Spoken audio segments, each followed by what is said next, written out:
Durante os 45 anos, mais ou menos, depois do final da Segunda Guerra, a Europa ficou dividida em dois campos armados. Os dois treinaram bastante para uma guerra que nunca aconteceu.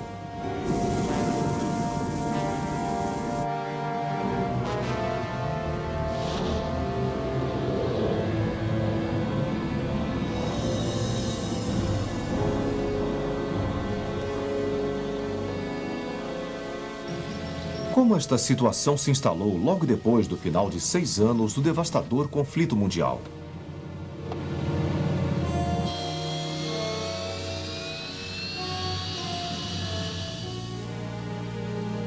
Em 1945, a maior parte da Europa, incluindo a Rússia Ocidental, estava em ruínas.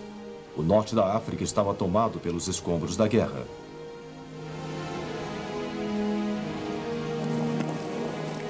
O sudeste da Ásia também estava devastado e sua economia em ruínas.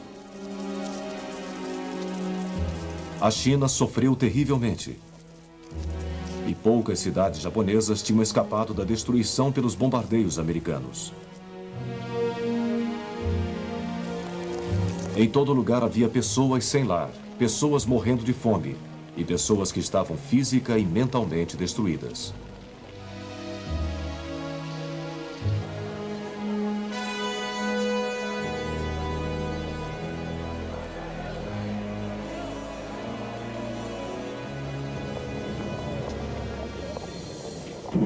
A Guerra Mundial de 1939 a 1945 tinha sido muito mais cruel que sua predecessora 25 anos antes.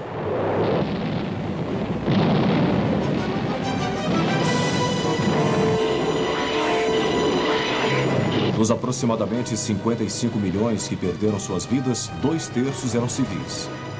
Assim, a necessidade de evitar conflitos armados entre as nações no futuro era muito mais premente do que tinha sido em novembro de 1918.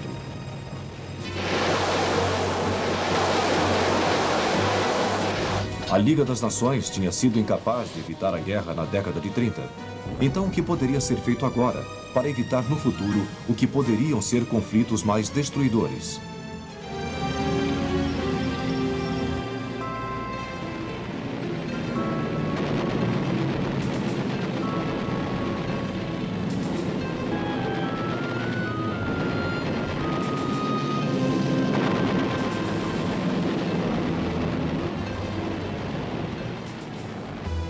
Quando o primeiro-ministro britânico Winston Churchill e o presidente americano Franklin Roosevelt tiveram um encontro histórico no Canadá em agosto de 41, eles formaram o Pacto do Atlântico. Neste pacto, eles declaravam suas esperanças para uma paz que iria proporcionar a todas as nações os meios de viver em segurança dentro de suas próprias fronteiras. E foi deste documento que nasceu a Organização das Nações Unidas, ONU. Em janeiro de 1942, nada menos de 26 nações que estavam em guerra com as potências do eixo assinaram o original da Declaração das Nações Unidas, antes do final da guerra, mas 21 iriam assinar. Em Dumbarton Oaks, uma casa de campo nos arredores da cidade de Washington, a estrutura das Nações Unidas foi montada. A cidade de São Francisco, na costa oeste americana, testemunhou o terceiro e último passo rumo à criação das Nações Unidas. Uma conferência de 50 nações, mais uma vez todas em guerra com as potências do eixo, se reuniu aqui em abril de 1945 para formar o Pacto das Nações Unidas, o projeto para a futura paz mundial.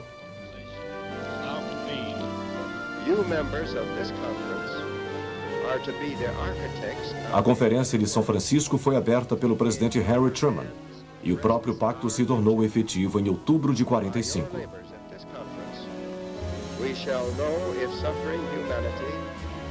O próprio Truman resumiu a motivação fundamental das Nações Unidas. Ele disse, se não queremos morrer juntos na guerra, então temos que aprender a viver em paz.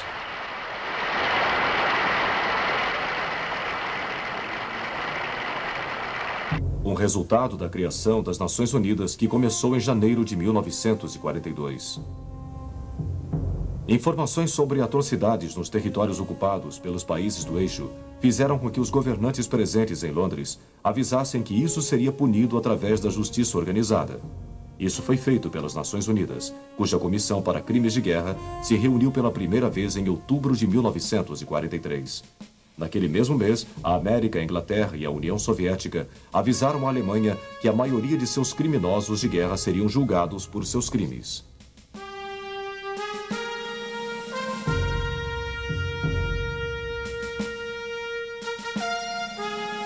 A última conferência dos aliados de guerra em Potsdam, nos arredores de Berlim, em julho de 45, confirmou a intenção de perseguir os criminosos de guerra.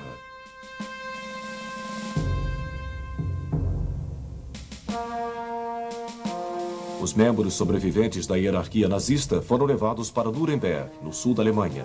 Seu estádio havia abrigado espetaculares reuniões, mas agora todos os símbolos nazistas foram removidos.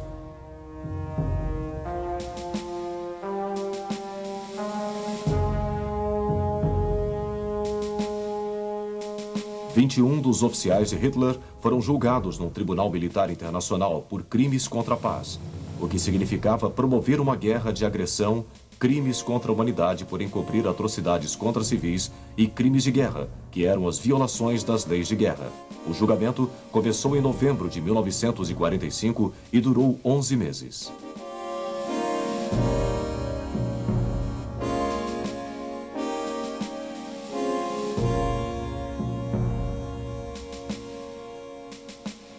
Três dos acusados foram inocentados, mas 10 se levantaram ao fim do julgamento para ouvir estas palavras.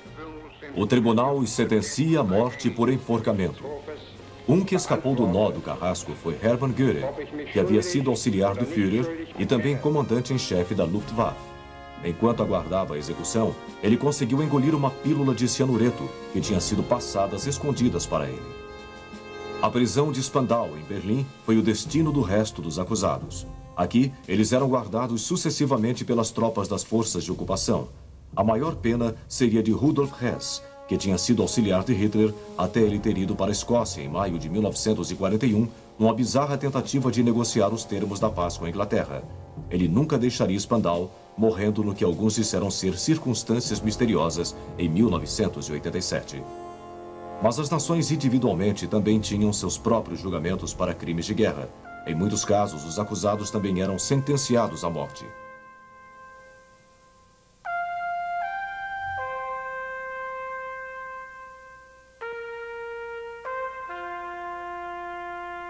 Alguns dos guardas do campo de concentração Belsen, tanto homens quanto mulheres, e Fritz Kremer, seu comandante, foram enforcados pela Inglaterra. Aquelas nações que sofreram ocupação alemã também se vingaram de traidores e colaboradores.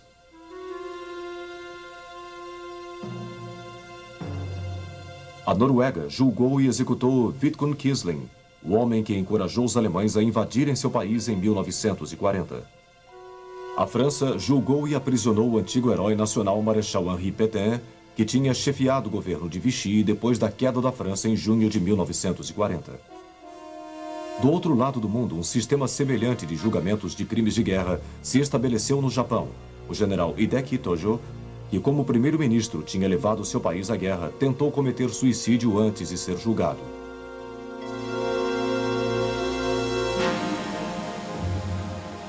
Ele foi salvo e tomou seu lugar na corte, acusado de crimes contra a paz.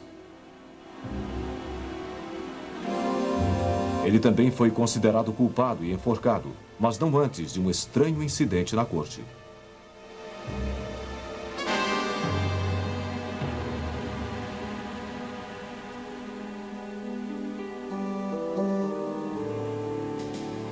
Outro que recebeu a pena de morte foi o Tigre da Malásia, o general Tomiyuki Yamashita, por crimes cometidos enquanto comandava as Filipinas durante sua libertação pelos americanos em 1944.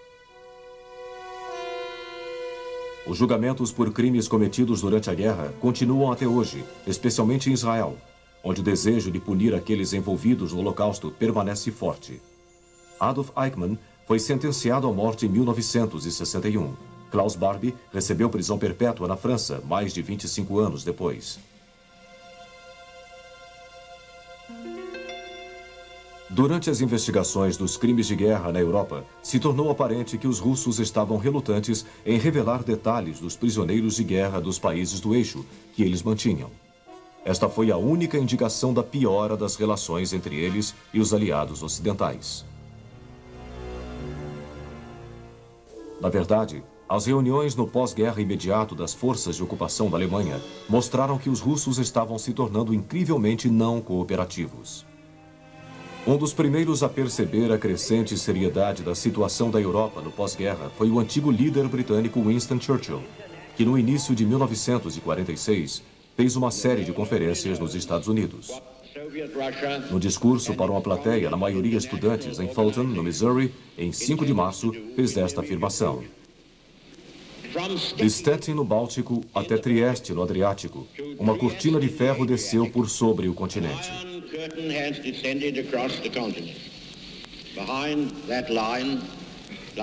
Cortina de ferro imediatamente se tornou parte da língua inglesa.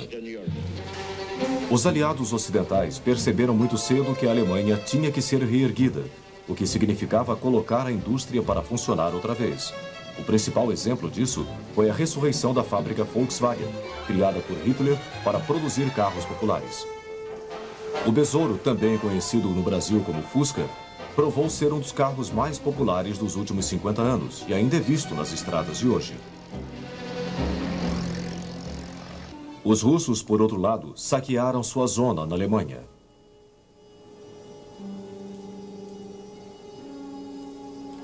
O pior viria em junho de 1946, quando os russos forçaram os aliados ocidentais a concordar em impedir o movimento dos alemães de sua zona para o oeste.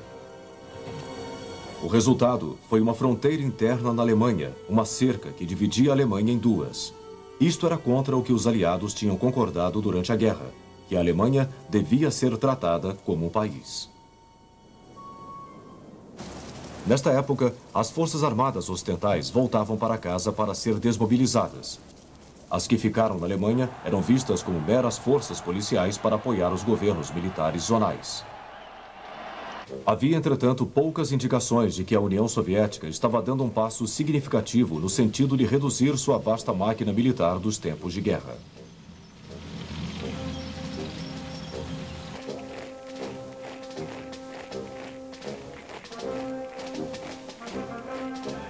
Havia também sinais de uma política soviética para expandir o comunismo dentro da Europa.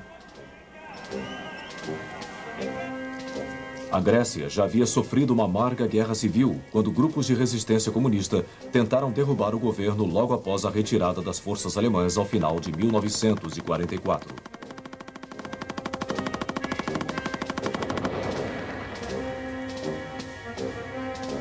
Forças inglesas tinham que ser rapidamente desviadas das lutas na Itália para ajudar a controlar os insurgentes. Na capital, Atenas, a luta era especialmente feroz.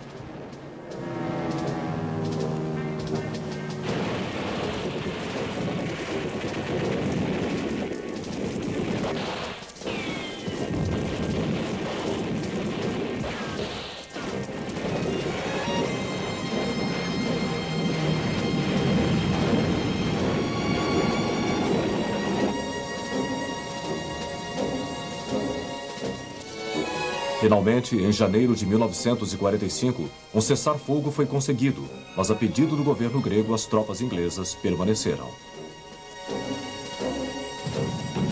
Em 1946, as guerrilhas comunistas no norte da Grécia começaram a ter sua presença sentida de novo e uma segunda guerra civil irrompeu.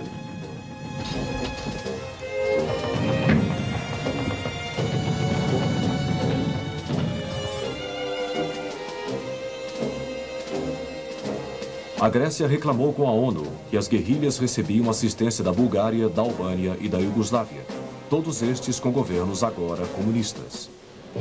As Nações Unidas intercederam em favor da Grécia. Na Turquia também havia muitos movimentos comunistas e suas forças armadas pouco equipadas não estavam em posição de resistir às temidas incursões feitas pela União Soviética através da sua fronteira comum.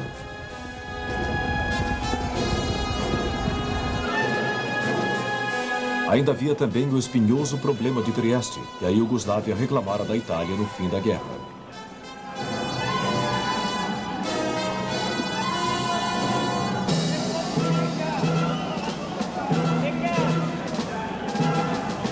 O perigo de conflito entre os iugoslavos e os aliados ocidentais foi evitado através da Declaração do Território Livre de Trieste, policiado por tropas americanas, inglesas e iugoslavas.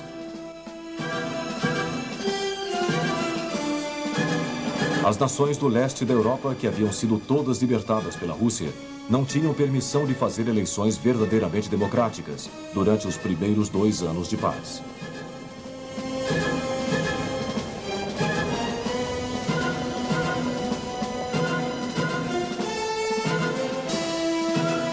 O resultado foi que governos comunistas assumiram o poder na Albânia, Polônia, Hungria, Romênia e Bulgária. Em março de 1947, o presidente Truman, num discurso ao Congresso americano, anunciou uma nova política para enfrentar a situação cada vez pior. Os Estados Unidos dariam ajuda econômica e militar a qualquer nação ameaçada por outro país. Os primeiros beneficiados foram a Grécia e a Turquia. A doutrina Truman seria a pedra fundamental da política externa americana pelos próximos 20 anos ou mais. Mas a Europa Ocidental ainda estava lutando para reparar o dano, tanto físico como econômico, de 1939-45. Aos olhos americanos, foi isso que a fez vulnerável à expansão do comunismo.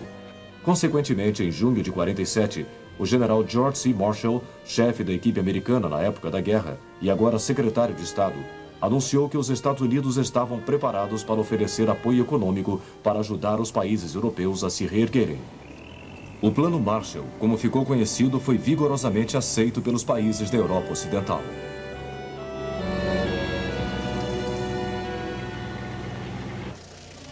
Estes países, especialmente a Tchecoslováquia, que ainda usufruía do governo democrático do presidente Edvard Benes, também estava disposta a tirar vantagem do Plano Marshall. Mas Stalin se recusou a permitir isso e, em setembro de 47, anunciou a formação de sua alternativa para o Plano Marshall, o Cominform.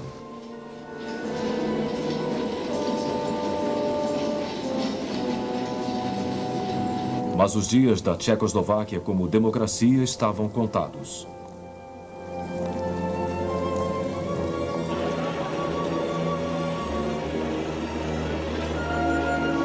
Em fevereiro de 1948, os comunistas, que tinham a menor parte no governo de coalizão, conseguiram poder total, prendendo políticos de outros partidos. O clímax chegou em março, quando o ministro das Relações Exteriores, Jan Masaryk, filho do primeiro presidente da Tchecoslováquia e que tinha sido preparado para cooperar com o novo governo, morreu ao cair de uma varanda.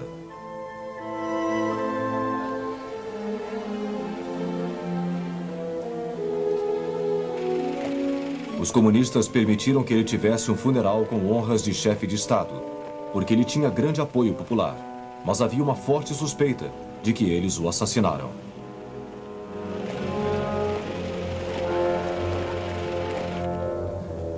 O presidente Benes permaneceu no cargo até junho, quando sua aversão aos comunistas e a saúde debilitada levaram à sua renúncia.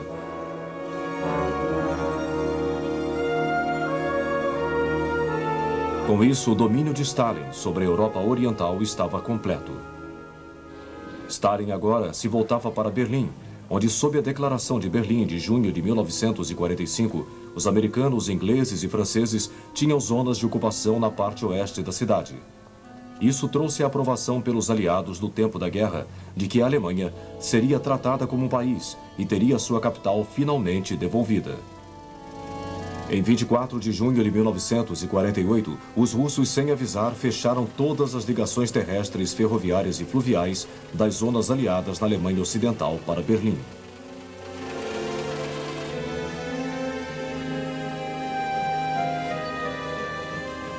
Isso significava que não só Berlim Ocidental estava isolada do mundo exterior, mas seus habitantes enfrentariam a fome.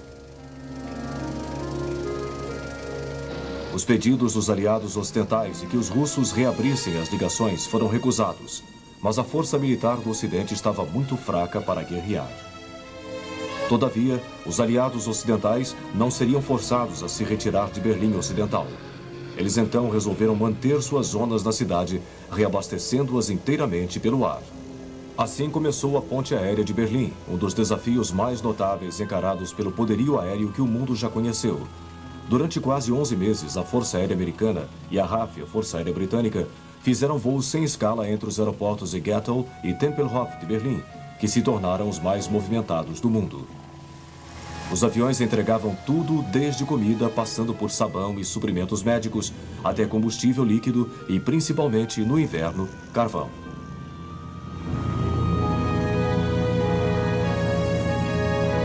Os aviões que deixavam Berlim levavam os doentes para tratamento na Alemanha Ocidental.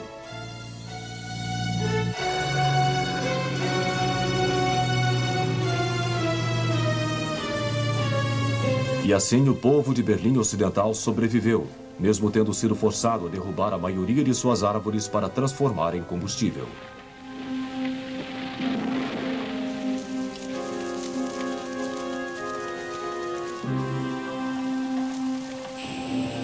Finalmente, em 5 de maio de 1949, os russos que não acreditaram que a ponte aérea pudesse ser mantida, reconheceram sua derrota e reabriram as ligações terrestres do oeste com a cidade.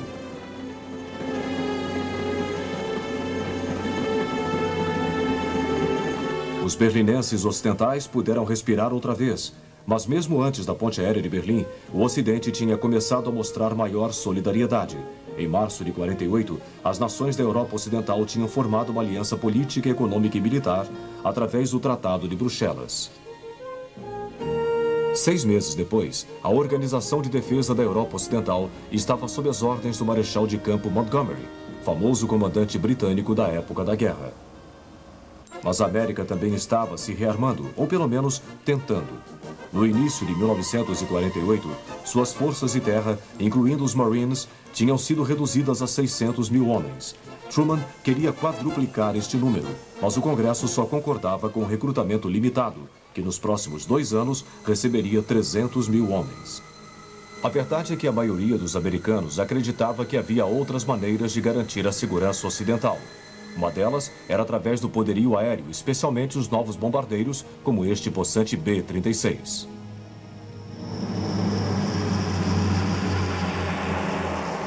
Outra era a bomba atômica, que no final de 1948 somente os americanos ainda possuíam, e que tinha demonstrado seu impressionante poder destruidor em agosto de 1945 contra o Japão.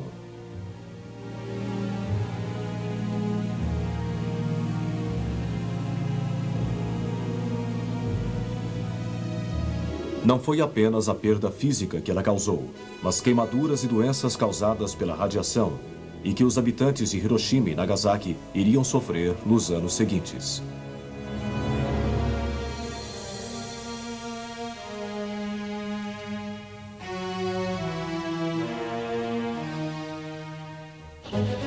Mas era importante que os Estados Unidos estivessem militarmente prontos para defender a Europa Ocidental. Consequentemente, uma nova organização de defesa teve início em abril de 1949. Era a Organização para o Tratado do Atlântico Norte, OTAN, cujos 12 signatários iniciais foram Estados Unidos, Canadá e os países da Europa Ocidental, incluindo Noruega, Dinamarca, Islândia, Itália e Portugal. A reação soviética inicial à OTAN foi hostil, mas uma vez que o tratado tinha sido assinado, houve um leve descongelamento nas relações orientais e ocidentais, que se refletiu no fim do bloqueio a Berlim e a retirada do apoio externo aos comunistas na Grécia. Durante todos os anos imediatamente posteriores à guerra, os americanos continuaram a desenvolver armas nucleares. Para isso, eles fizeram um bom número de testes no Oceano Pacífico. Eles dividiram seu crescente conhecimento com os ingleses e os franceses, que também começaram a desenvolver estas armas. O poder explosivo dos testes aumentava. 5, 4, 3, 2, 1, fire!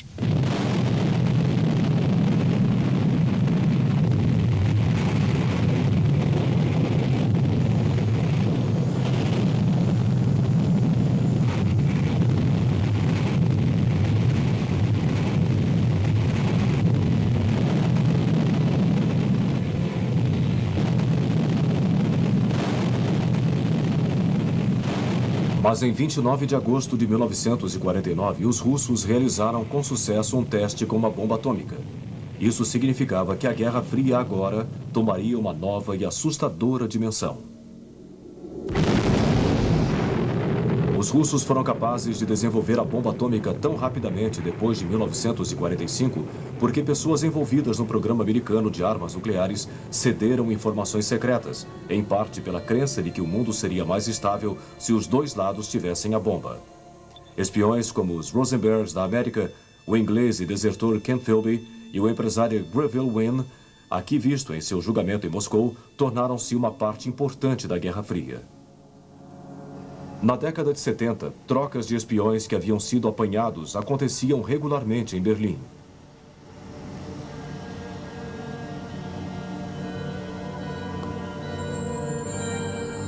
Mas havia outros métodos de obter informações, incluindo aviões para grandes altitudes, como este U-2 americano, que usavam câmeras especiais para fotografar instalações militares.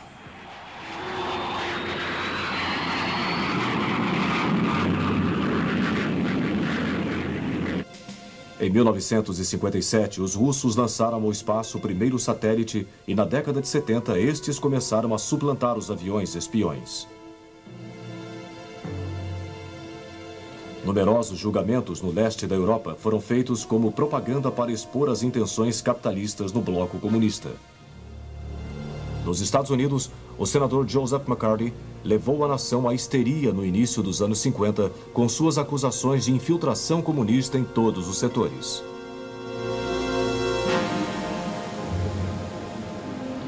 Nem mesmo Hollywood escapou com nomes familiares como Charles Chaplin sendo forçados a partir. As comunicações eram usadas para disseminar a versão de cada lado para os fatos do dia. A Rádio Moscou e a Voz da América competiam entre si para influenciar a opinião mundial, enquanto estações de monitoração tentavam identificar um sentido escondido atrás da propaganda. Enquanto isso, a corrida das armas nucleares estava se desenvolvendo.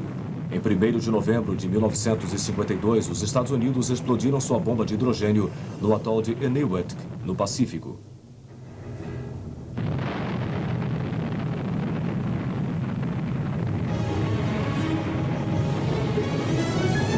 Seu poder destrutivo era muitas vezes maior do que o das bombas usadas contra o Japão em 1945. Mas o poderio militar convencional não era ignorado, com as forças militares soviéticas permanecendo fortes no leste da Europa.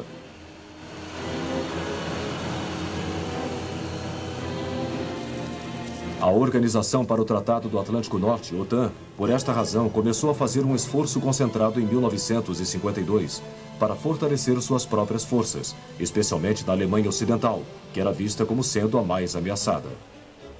Aqui, em contraste com a Alemanha Oriental, a economia fazia uma recuperação notável e logo seria uma das mais fortes da Europa. Em 1953, Joseph Stalin, ditador da Rússia durante quase 30 anos, morreu.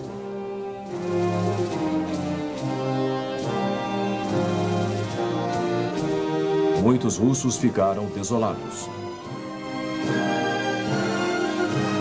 Stalin foi sucedido por Nikita Khrushchev, mas as esperanças ocidentais de melhores relações foram destruídas por sua recusa em apoiar uma reunificação da Alemanha.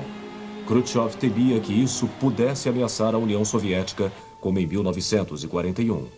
Em 1954, Khrushchev declarou a Alemanha Oriental um estado independente. O veterano comunista Walter Ulbricht se tornou líder da República Democrática da Alemanha. No ano seguinte, a Alemanha Ocidental também alcançou sua total independência no comando do chanceler Konrad Adenauer, como República Federal da Alemanha, e também se tornou membro da OTAN. As tropas alemãs juntaram-se aos seus aliados da OTAN em defesa de sua nova república, enquanto Moscou, em retaliação, formou o Pacto de Varsóvia, com todos os países comunistas, exceto um. Em 1948, o presidente Tito da Iugoslávia rompeu relações com a União Soviética por causa da interferência indevida em assuntos do seu país e manteve as forças armadas fortes para defender a integridade da Iugoslávia. As relações com a União Soviética melhoraram depois da morte de Stalin, mas Tito manteve sua política de não alinhamento.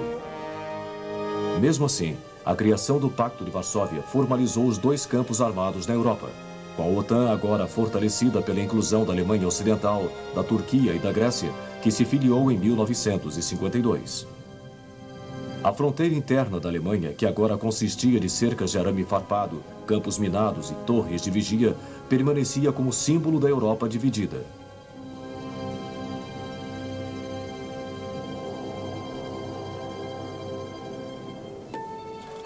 Mas nas nações satélites do leste da Europa, nem todos estavam satisfeitos com a mão de ferro de Moscou.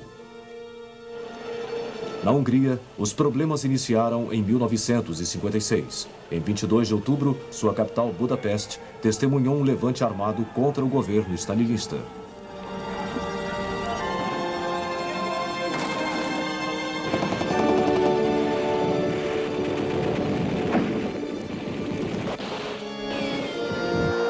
Eles foram vitoriosos e uma nova administração tomou o poder sob a bandeira do comunismo com uma face humana. Mas em julho de 1956, o presidente Nasser, do Egito, nacionalizou o canal de Suez. Os ingleses e franceses, seus proprietários tradicionais, juntaram a força-tarefa e ocuparam seu lado norte no início de novembro. Aproveitando-se desta crise, Moscou invadiu a Hungria com seus tanques em 1º de novembro e rapidamente abafou o movimento de libertação.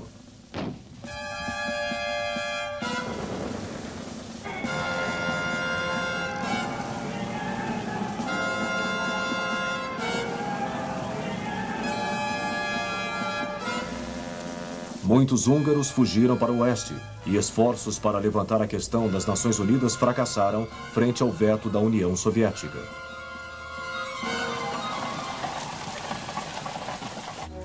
Mas apesar de Suez, havia pouco que o Ocidente pudesse fazer. Por causa de sua inferioridade em guerra convencional, a política militar da OTAN baseava-se firmemente no poder nuclear em resposta a uma agressão soviética. Mas será que o problema da Hungria em 1956 valeria o risco de uma guerra nuclear? A aviação ainda era o meio principal para dirigir armas atômicas. Os modelos típicos do meio da década de 50 eram o novo B-52 americano e os bombardeiros V, ingleses Vulcan e Victor. Eles tinham a mesma aparência dos Tupolev Tu-20 da Rússia. Mas os dois lados estavam desenvolvendo foguetes de longo alcance, em parte graças aos projetos dos cientistas alemães do tempo da guerra que desenvolveram o foguete V1. Na verdade, seu líder Wernher von Braun, visto nestas imagens, trabalhava para os americanos.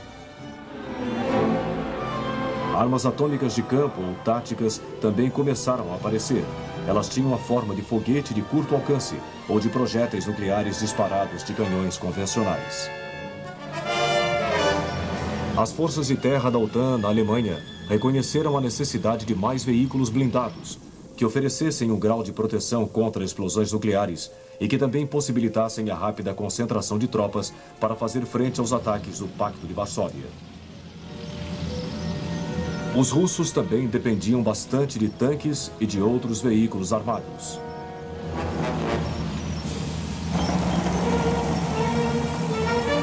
Eles aplicavam muitas das táticas de Blitzkrieg, desenvolvidas entre 1942 e 1945. Na realidade, seu objetivo era alcançar o canal inglês em apenas 10 dias após cruzar a fronteira interna alemã. Inicialmente, eles viam as armas nucleares como um apoio útil à sua estratégia.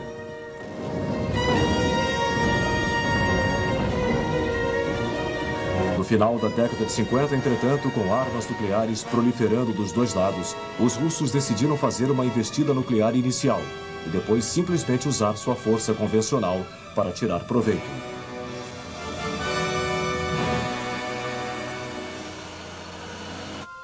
Cuba foi o cenário da primeira e mais séria crise nuclear da Guerra Fria. Em 1959, guerrilhas comunistas tinham derrubado o governo. Elas eram lideradas por Fidel Castro. 2 anos mais tarde, a América, horrorizada com o regime comunista em seu quintal, patrocinou refugiados interessados em derrubar Castro. O resultado foi uma desastrosa tentativa de desembarcar uma força de exilados na Baía dos Porcos, em Cuba.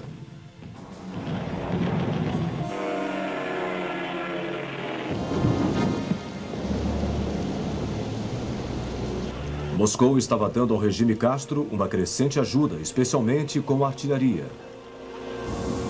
No outono de 1962, Khrushchev decidiu estabelecer uma base de foguetes nucleares em Cuba, mas o serviço secreto americano soube disso.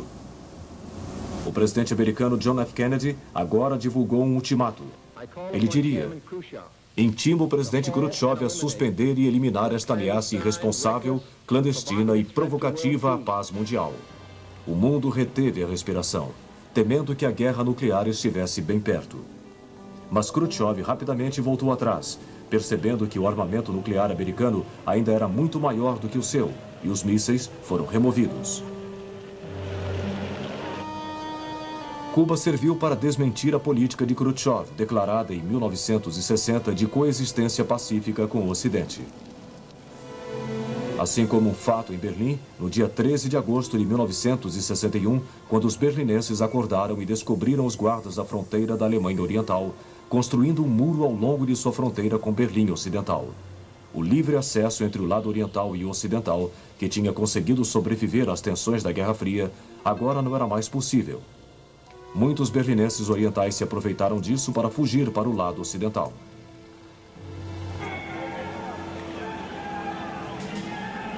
Alguns continuaram tentando e conseguiram, mas muitos foram baleados pelos guardas da fronteira. O Muro de Berlim agora tomava o lugar da fronteira alemã interna, como o principal símbolo de uma Europa dividida, com as luzes e o frenesi de uma Berlim Ocidental de um lado e a palidez da Berlim Oriental comunista do outro. Os líderes das duas superpotências reconheceram isso. Khrushchev visitou o muro em janeiro de 1963 e Kennedy em junho. Em seu discurso ele disse: hoje no mundo livre, a afirmação mais orgulhosa é: eu sou berlinense.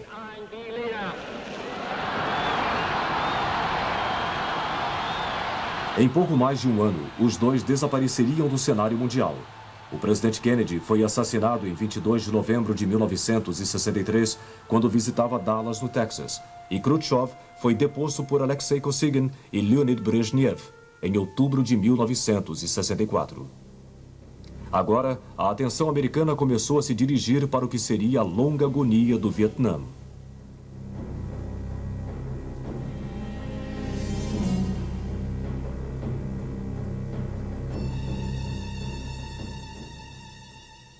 Uma nova doutrina soviética começou a evoluir e foi colocada em prática em 1968.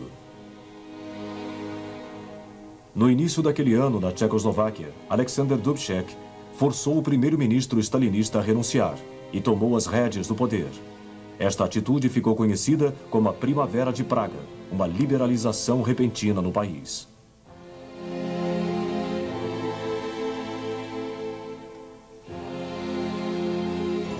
Esta nova política foi cultuada no Pacto de 68, que foi assinado por muitos tchecos.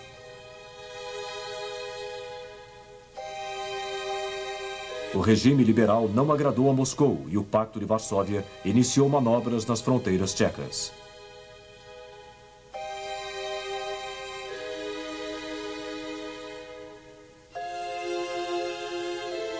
O primeiro-ministro soviético Kosygin visitou Praga, mas os tchecos se recusaram a suspender seu programa democrático.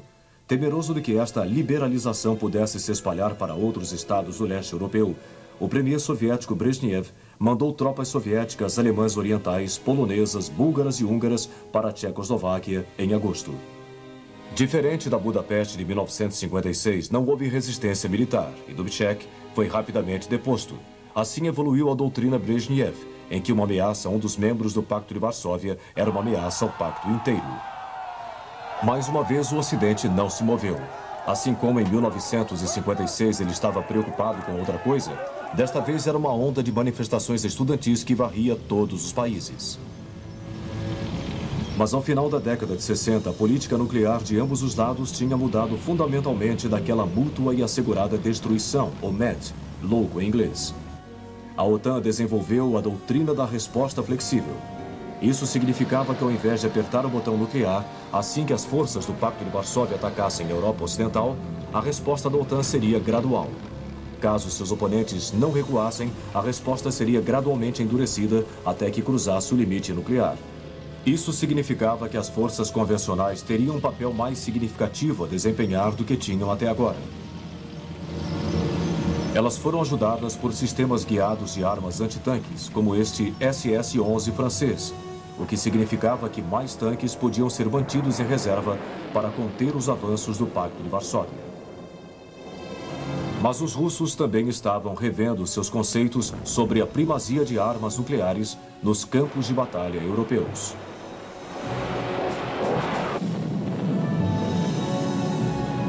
Eles também perceberam a crescente sofisticação do armamento da OTAN e produziram seus próprios mísseis antitanques e helicópteros de ataque, assim como tanques mais poderosos.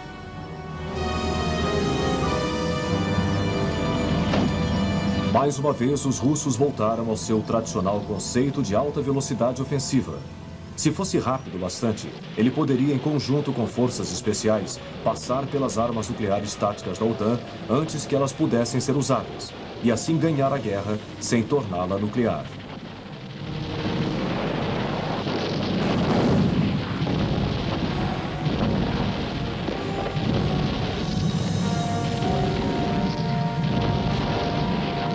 Para este fim, os russos desenvolveram o conceito de grupo operacional de manobras.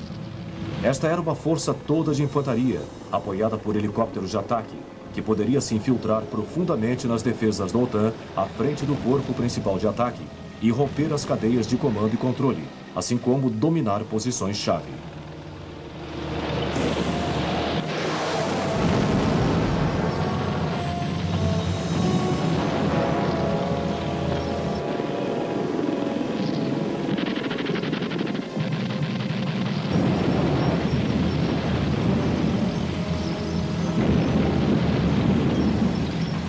Mas enquanto os dois lados estavam tentando retardar o uso de armas táticas nucleares no campo de batalha, o arco estratégico nuclear continuava a fazer sombras sobre a Europa e a América do Norte.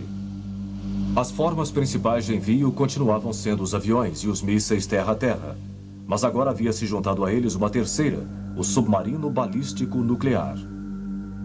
Estava formada a tríade nuclear estratégica. Ela era baseada na teoria de que todos os meios de disparo não poderiam ser controlados ao mesmo tempo, assim mantendo o que se chamava de capacidade de segundo ataque.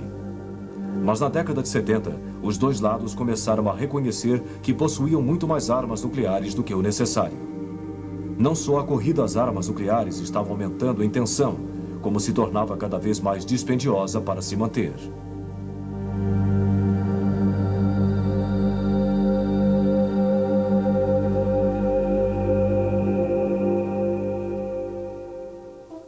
Assim iniciaram-se as conversações para a limitação das armas estratégicas, as chamadas reuniões SALT, que duraram toda a década de 70, com Brezhnev e o presidente americano Jimmy Carter atingindo um ponto de concordância. A década de 70 também presenciou outro passo soviético no aumento de seu poder militar. Tanto o bloco oriental como o ocidental permaneceram devotados a criar esferas de influência no terceiro mundo. O Oeste tinha uma grande vantagem nisso: o tamanho do seu poderio naval, especialmente o dos Estados Unidos.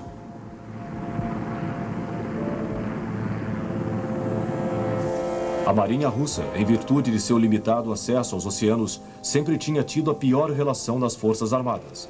Mas sob a liderança do almirante Sergei Gorshkov, a Marinha Vermelha iniciou um maciço programa de expansão. Um grande número de navios modernos começou a aparecer e logo foram vistos em todos os oceanos do mundo.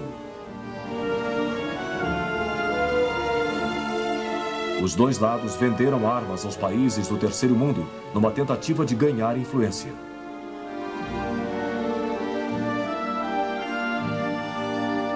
Conflitos como as guerras do Oriente Médio possibilitaram que estas armas fossem testadas no campo de batalha. Uma outra maneira de ganhar influência era através de representantes de guerras. Assim, Moscou financiou o envio de um grande número de tropas cubanas para Angola na década de 70 para ajudar a retirar a presença colonial portuguesa de lá e assim estabelecer um regime marxista.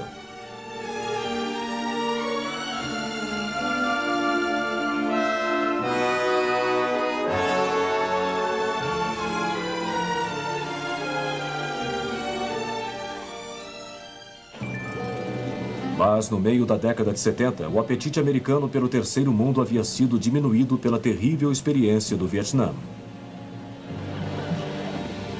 A determinação em não se envolver em futuras e desastrosas aventuras no exterior resultou numa redução nos gastos militares. Em 1979, aconteceu o cerco à embaixada dos Estados Unidos em Teherã, capital do Irã, por militantes do novo regime islâmico fundamentalista. A falha em resgatá-los fez cair a confiança dos americanos. O outro acontecimento foi a repentina invasão soviética ao Afeganistão no final de 1979 e o reconhecimento de que o Ocidente estava impotente para tomar alguma iniciativa. Mas ao final dos anos 70, dois novos líderes ocidentais chegaram ao poder, o presidente Ronald Reagan e a primeira-ministra britânica Margaret Thatcher. Conscientes dos recentes avanços soviéticos, especialmente do novo teatro de armas nucleares, eles se dedicaram à modernização de suas armas, para mais uma vez atingir a superioridade nuclear em todos os níveis. O novo teatro de armas nucleares, o míssil Cruise, de voo a baixa altitude, e o foguete Pershing II foram desenvolvidos. Reagan também começou a desenvolver o altamente sofisticado projeto Guerra nas Estrelas, um sistema antimísseis nucleares balísticos. Reagan e Thatcher mostraram sua capacidade de usar a força. Os britânicos mandaram uma força-tarefa a 11 mil quilômetros de distância em 1982 para recuperar dos argentinos as Ilhas Falkland. Os americanos no ano seguinte foram para a ilha caribenha de Granada. As manobras da OTAN, altamente alardeadas na Alemanha, foram outro indicador deste novo e difícil cenário ocidental.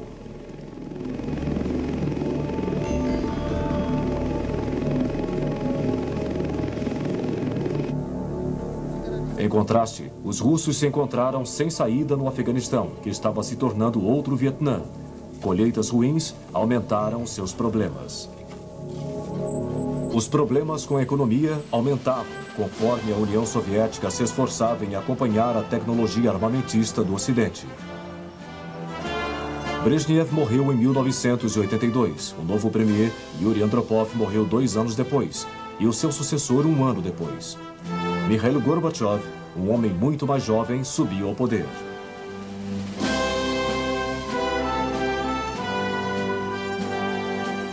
Gorbachev percebeu que os problemas da economia soviética e a crescente insatisfação no leste europeu significavam que o bloco oriental não poderia continuar mantendo a corrida armamentista.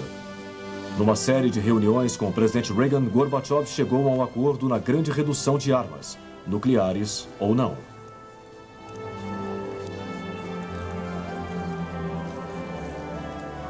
Ele também apresentou uma nova política chamada Glasnost, ou mais transparência no governo da União Soviética, combinada com uma crescente liberalização.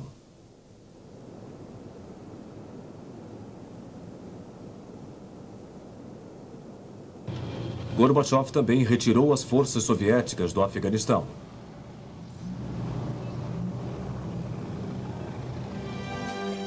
Mas a Europa Oriental não seguiu, mantendo governos comunistas de linha dura, especialmente na Alemanha Oriental.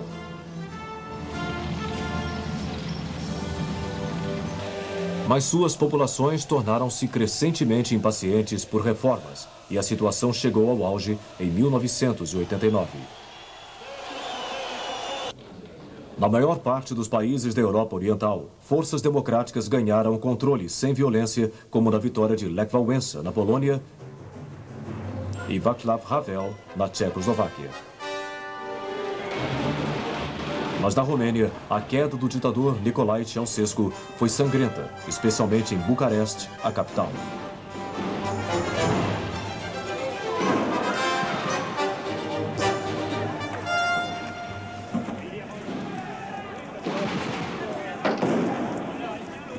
Na Alemanha Oriental, um crescente número de refugiados entrava na Alemanha Ocidental através da Hungria e da Áustria.